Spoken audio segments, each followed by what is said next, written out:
LKG വിദ്യാർത്ഥിനിയെ ലൈംഗികമായി പീഡിപ്പിച്ച അധമന് 4.25 ലക്ഷം രൂപ പിഴയും 75 വർഷം കഠിന തടവും.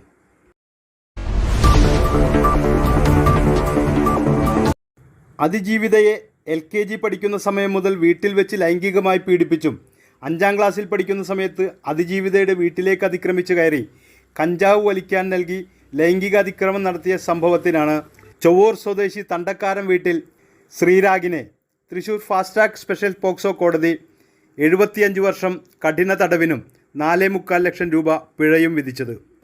Thrissur fast track special POCSO number 2 കോടതി ജഡ്ജി ജയപ്രഭുവാണ് ശിക്ഷാവിധി പ്രഖ്യാപിച്ചത്. 2024 ചേർപ്പ് പോലീസ് സ്റ്റേഷനിലാണ് പ്രതിയെ അറസ്റ്റ് ചെയ്ത് കുറ്റപത്രം സമർപ്പിച്ചത്. പ്രോസിക്യൂഷൻ ഭാഗത്തു നിന്ന് കേസിലെ തെളിവുകൾക്കായി 14 സാക്ഷികളെ വിസ്തരിച്ചു. 22 രേഖകൾ ഹാജരാക്കി. ചേർപ്പ് പോലീസ് സ്റ്റേഷൻ ഇൻസ്പെക്ടറായിരുന്ന VS വിനീഷാണ് FIR രജിസ്റ്റർ ചെയ്ത് അന്വേഷണം ആരംഭിച്ചത്. ചേർപ്പ് ഇൻസ്പെക്ടർ ലൈജ്മോൻ CV തുടരന്വേഷണം നടത്തി കുറ്റപത്രം സമർപ്പിച്ചു.